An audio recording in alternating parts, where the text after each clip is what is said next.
It's no secret that before you can sell anything, you need people to sell to. That's why the identify phase is the first part of your inbound sales strategy. The goal in this phase is to identify leads within the large pool of available prospects. You need to identify the people who would be a good fit for what you sell or do. Think about the customers who have benefited most from your offering. What were they like before they became your customers? Those are the kinds of people you want to identify, because they'll likely be a good fit for what you do. Identifying leads can be intuitive. You start by knowing who your company is targeting. Most salespeople do a good job of starting with their target market, but they have trouble finding good leads within that market. They might haphazardly gather contacts by purchasing lists or doing broad searches on LinkedIn. Armed with hundreds or sometimes thousands of buyer names, these salespeople prematurely move to the connect phase of their sales strategy, ready to bombard this list with a generic value proposition. They begin calling these leads without any sort of strategy, either in the order they found them, or maybe even alphabetically. An inbound sales strategy flips the identify stage on its head. Instead of reaching out to everyone in your target market and trying to convince them that they should be interested in your offering, start by targeting the people who might already be interested. The reality is that the majority of buyers start researching potential solutions long before engaging with salespeople. You need to develop a systematic way to identify which buyers have started that research and engage with them early. These are the prospects who already know they have a problem and might be familiar with your solution. You need to uncover the context about what they know they want to do and what they know they need help with. This context will be invaluable to you later on in the sales process. If you don't know your prospect's context, you'll miss out on key opportunities where you otherwise could have helped them. As an inbound salesperson, you'll approach the identify phase in a smarter, more modern way. You'll start by defining your ideal customer profile and buyer personas, so you know what sort of people or organizations you should be targeting in the first place. You'll then identify leads within that profile who have already started the research process. And every time you find a new lead, you'll enrich the information you have with context and research. If you use these inbound techniques, you'll spend less time talking to people who are probably not going to buy from you, and spend more time helping people who need and want your help. And ultimately, you'll be spending your time with prospects who have a greater potential of being good fits for your solution.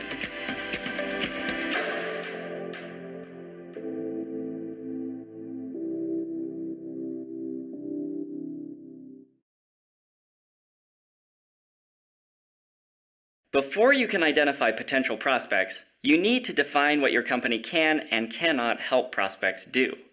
This is a two-step process.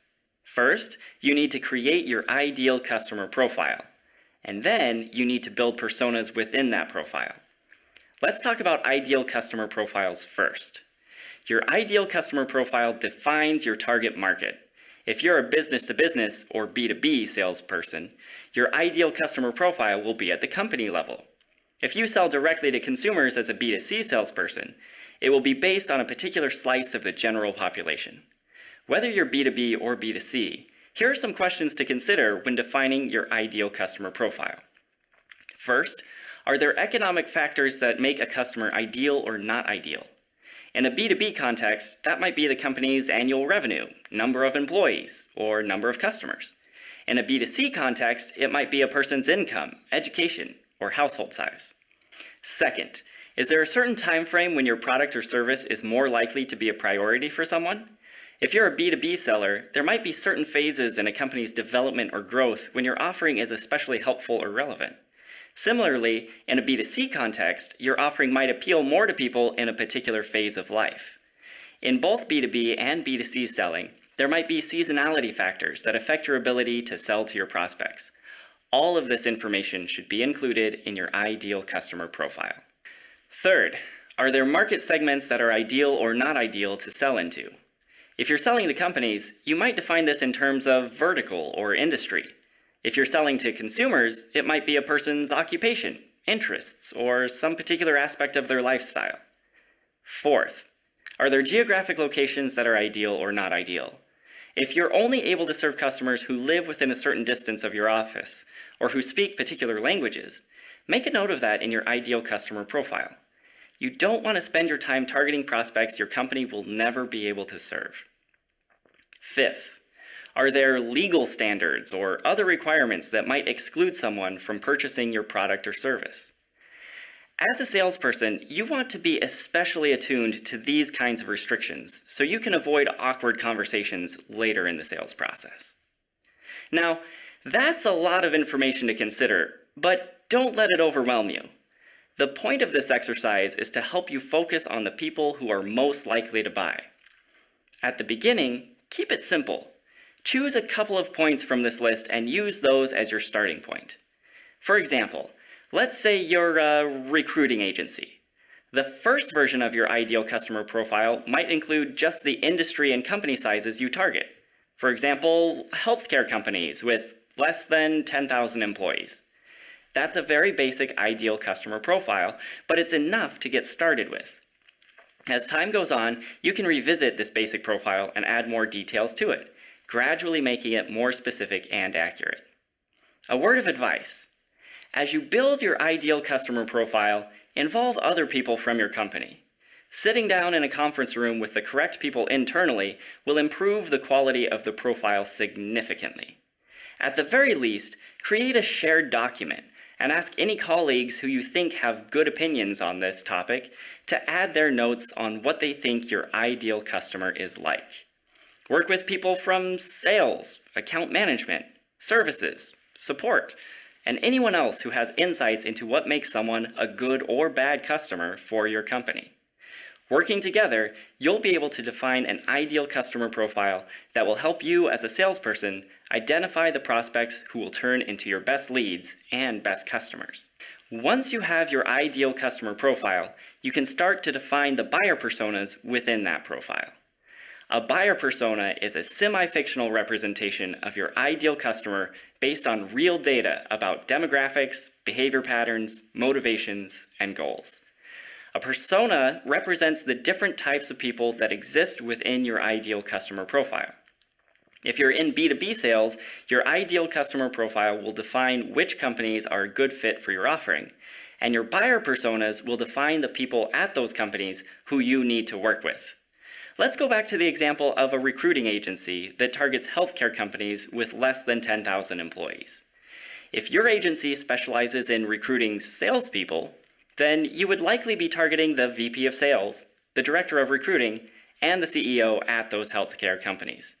You would then have one persona for each of those three roles: VP of Sales, Director of Recruiting, and CEO. Now, if you're in a B2C space, you might be wondering how this applies to you. Don't worry, it definitely does. Your ideal customer profile will be some broad category of people, like prospective home buyers. And then your personas will describe specific kinds of people within that category, such as first-time home buyers, people who are downsizing, people who are upsizing, and investors looking to buy rental properties.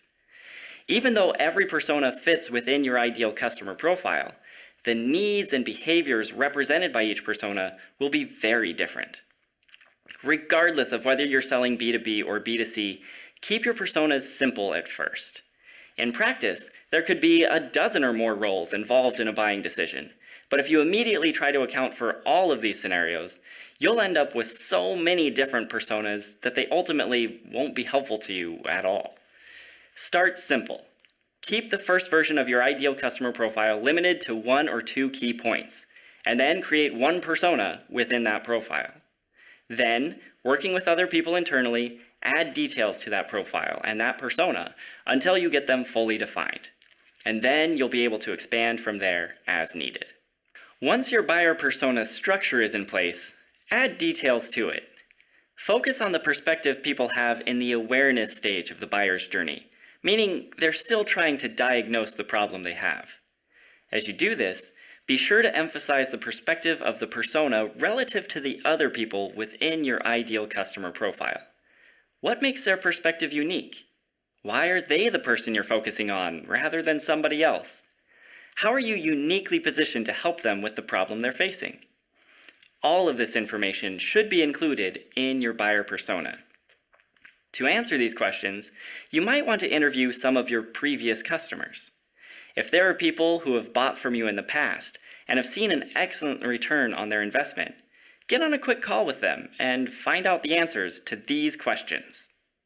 How do they describe their goals and challenges that your offering helps them with?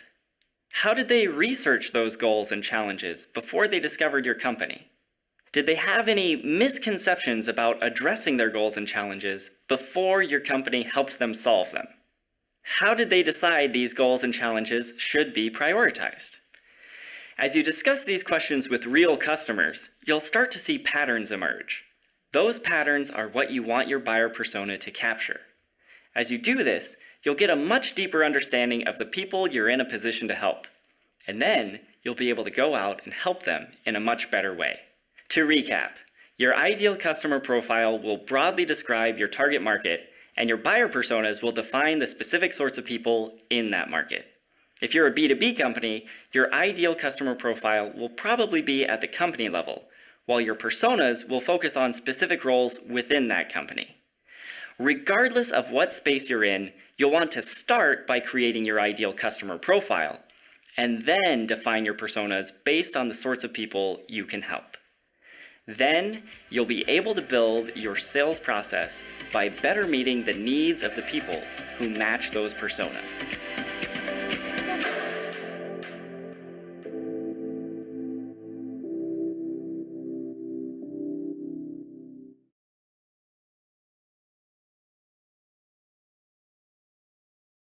Your best leads are prospects that match your ideal customer profile and are active in the buyer's journey. It makes intuitive sense that people who are actively looking for a solution to a problem will make better prospects than those who aren't. But many salespeople make no distinction here. You can differentiate yourself from the competition by prioritizing active buyers. One form of an active buyer is an inbound lead, which is a person who has visited your website and identified themselves in some way. There are many ways to identify an inbound lead, but some examples include a live chat on your website, a phone call into your company, someone reaching out to you on LinkedIn or Twitter, or someone who filled out a form on your website. Timing is an important factor in getting the most out of your inbound leads. The moment an inbound lead converts represents a moment of interest by the buyer. The person is actively looking for help with something and researching the problem they're looking to solve. The closer you can be to the buyer at this moment of interest, the more helpful and successful you'll be. When it comes to contacting inbound leads, one rule is always true. Faster is better. In the past, it hasn't been possible for salespeople to make themselves immediately available to every interested prospect. But this is one area where technology empowers sellers just as much as it empowers buyers. If you can learn to use technology to your advantage here, it will greatly impact your success as a salesperson. How do you do this? First, configure your website to send inbound leads to your CRM in real time. Then organize your CRM so that you can see all of your new inbound leads together in one place. If possible, have the CRM alert you via email, text, or other ways when a new inbound lead comes in, so you can contact them right away. Anytime an inbound lead fits your ideal customer profile, do some quick research to add context to the lead. If you're using HubSpot CRM, information about the prospect's company, if they have one, will automatically be pulled from all available public records. If you aren't using HubSpot CRM, you'll need to do some Google or LinkedIn searches to get this information. Either way, you want to identify as quickly as possible whether this lead matches your ideal customer profile. If they do, call them right away. A quick word of warning to B2B sellers. Don't disqualify inbound leads based on their job title alone. If the lead is from a good fit company, but the contact is a lower level employee with no buying power, that's okay. This is still a good lead based on the ideal customer profile. There is probably something happening at the company that caused the lower level employee to conduct research that you can help them with. Chances are, there's a higher level employee who has delegated the research to this person. Give the lead the same level of respect and urgency you would give to an executive, and then you'll have a champion on the inside. During the identify phase of an inbound sales strategy, focus on measuring how well a person compares to your ideal customer profile. If the inbound lead does not fit your ideal customer profile, move the lead to unqualified status. The lead should then no longer be listed in your CRM with the other inbound leads. Marketing can then work this lead for you using their marketing automation platform or other marketing technology. It's important to remember that even if you have a best-in-class web presence with a phenomenal marketing machine behind it, the majority of potential buyers who find your website will not identify themselves. Just because these visitors do not fill out a form or raise their hand in some way, it does not mean that they're not in an active researching stage. You should make every effort to engage with these potential buyers. Experiment with live chat and see if people engage in that way. Add interactive elements to your website so that relevant offers are made at just the right time on just the right pages. If you're in a B2B organization, you might consider looking at the IP addresses of these anonymous visitors and see if you're getting multiple visitors from a particular company. If you are, now might be a good time to make that company a priority in your prospecting process. If you do this, though, make sure you proceed in a targeted, smart way. Make sure the company fits your ideal customer profile, and then conduct research on LinkedIn, filtering by the company name and the role of your typical buyer. Once you identify a likely contact, create a new lead in your CRM with this contact and company, and enrich it with any data you can pull from publicly available sources. One of my favorite ways to prioritize which leads to work with is through trigger events. What is a trigger event? Anything that indicates that you could provide immediate value to someone is a trigger event. For example, let's go back to a time when we didn't have the internet. If a salesperson noticed a newspaper article about a potential buyer, they could have reached out by referencing that article. In the same way the internet has empowered buyers with more information, it has also empowered salespeople with more information and more trigger events. You should listen for trigger events that may suggest a buyer is active in the research stage of the buyer's journey. If you observe such a trigger event, create a lead in the CRM and enrich it with data, and then reach out immediately. When it comes to trigger events, B2B sales teams have an advantage over B2C sales teams. If you're selling to businesses, make sure you're monitoring press releases and job postings to look for changes that you can help with. There are many ways you can start to identify what triggers are smart for you to stay abreast of. It starts with, once again, having an ideal customer profile, and then mapping out when and why customers tend to buy from you. Once you know what events lead a company to buy your solution, you can start monitoring the internet for companies that are experiencing those events. But this isn't to say that B2C companies are out of luck. B2B and B2C teams both have a huge advantage over sales teams of the past by using social media in the prospecting process and the sales process. Regardless of what sorts of sales organization you're in, you should be monitoring the social channels your ideal customers might be using. Here are 3 things you should be looking for. First, a mention by a potential buyer of your company or a competitor's company name. Second, a mention by a potential buyer of a keyword or hashtag aligned with your value proposition and what you sell or do. And third, a mention by a potential buyer of a product or service you offer. To be a great sales rep today, you have to engage on social media in some way. The easiest way to do that is by actively listening on social media through the tools you already have. To recap, you need to have your website and CRM set up to collect inbound leads, and you need to be connecting with those leads as quickly as possible. If you're in a B2B space, you should also be gathering information about the companies that are sending anonymous visitors to your website. And regardless of whether you're B2B or B2C, you should be monitoring social media for signs of active buyers. Social media presents an opportunity for you as an inbound seller to be perceived as a credible expert by your buyers. You should invest at least a few hours per week publishing content, sharing other content that would be interesting to your buyer, and responding to relevant conversations. This will not only develop your personal brand, but it will also help you identify additional leads to pursue. This practice is often referred to as social selling. You might be wondering, who has time for this? Make time. Take time away from the initiatives that are working less effectively and reinvest that time in more modern and effective tactics. If you attend a Chamber of Commerce meeting twice per month, try going only once this month and using the time you save to participate in conversations with your buyers online.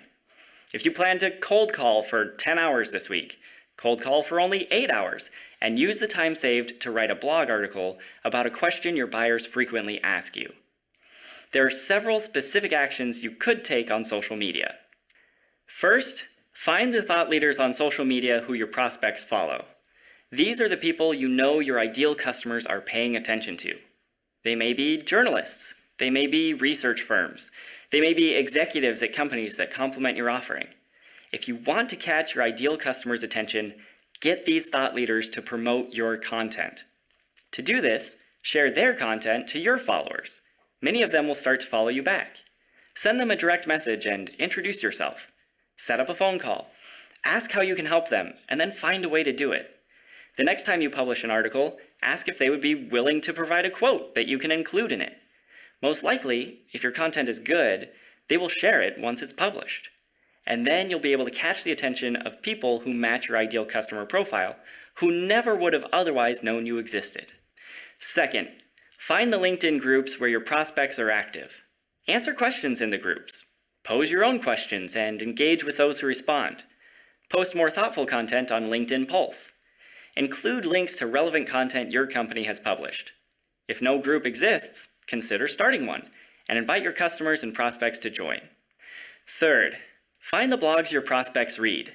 Read those blogs for 15 minutes every day. Share these posts on Twitter, LinkedIn, and other sites where your prospects are. Comment on the blog. Make sure your name on the comment leaks back to your LinkedIn profile or your company. Bloggers love comments. Good ones will respond to you.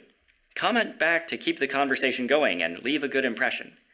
The next time you publish something, ask the blogger to share their perspective in the comments. Build a relationship.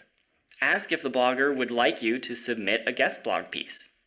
Fourth, publish to your company's blog. Check your emails sent folder. Oftentimes you'll find yourself fielding the same questions from multiple prospects. You've just found an industry pain point. That makes for excellent blog content. If a question comes up frequently, imagine how many people would be interested in the answer. In addition to the people who have asked you that question, there are probably hundreds of others who have the question but haven't asked it. If you can help these people find the answers they're looking for, they'll come to you with other questions and needs, and that means more leads for you.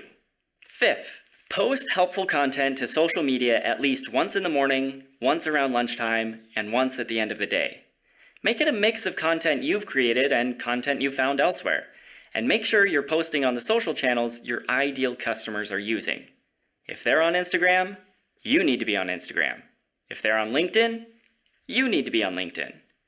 Go where the people are and share content that you genuinely believe will help them. And then, pay attention to the people who are engaging with your posts, and keep engaging with them. They might not be ready to buy from you today, but if you keep positioning yourself as a helpful thought leader, you'll be the first person they turn to when they need help, and that will become a significant source of leads for you later on. If you identify people who meet your ideal customer profile during your social selling routine, create a lead in your CRM. Enrich the lead with data and reach out. Social selling is also a great way to connect with passive buyers.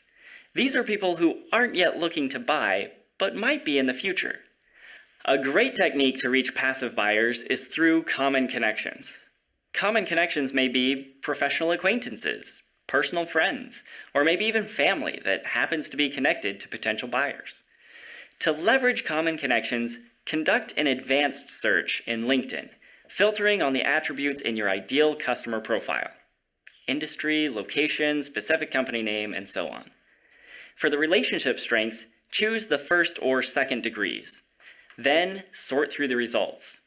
Look for contacts at companies that match your ideal customer profile that you're connected to through a person you know reasonably well. Once you find a contact that meets this criteria, add the contact and the company to your CRM. Note the common connection and enrich the lead with data and reach out. As you use these social selling practices on an ongoing basis, they'll gradually grow into a steady lead source for you in the future. Getting into social selling takes a bit of work, but once you get there, it's easy to maintain. Just spend 30 to 60 minutes a day reading and sharing content, publishing posts, and answering questions. Consistency is the key to success here. Regardless of where a lead originated, you need to enrich the lead before trying to make contact with them. Enriching means adding as much contextual information as possible to the contact record in your CRM. Enrichment data comes in two categories: information about the buyer's interests and information about the buyer's demographics. Enriching the lead with both demographic as well as interest data is critical to understanding the lead's context and personalizing the sales experience accordingly. The enrichment data to capture is often unique to your ideal customer profile. It should include any information that will help you understand the buyer's interests and perspectives as they relate to the value proposition of your solution. To understand a buyer's interests, you're going to look at things like content they have consumed from your company. Is there a pattern in the website pages they've viewed, the blogs they've subscribed to, or the content they've downloaded? You'll also want to look at the lead's conversion event. Did they become a lead because they downloaded an ebook, or because they requested a sales consultation? Both kinds of leads are valuable, but the person requesting a sales consultation should be your top priority. You should also look at analytics information, such as where the lead initially came from and whether they've been engaging with emails from your company. This is another area where you can use technology to your advantage. If your website and CRM are tightly integrated, all of this information should flow automatically into your contact records. You don't want to have to search through disparate systems to piece together the history of a lead's relationship with your company. When it comes to demographic information, your best source of data is the information your leads put in the forms on your website. If you're in a B2B organization, you'll be able to complement this information with publicly available data about the company. HubSpot CRM enriches company records automatically for free. If you're using another CRM system, you'll need to do a bit of research yourself. Use your ideal customer profile as a roadmap and Google your way to filling in all the blanks. To recap, you don't want to move a lead from the identify phase to the connect phase of your inbound sales strategy until you've enriched their record with all of the relevant information that's available to you.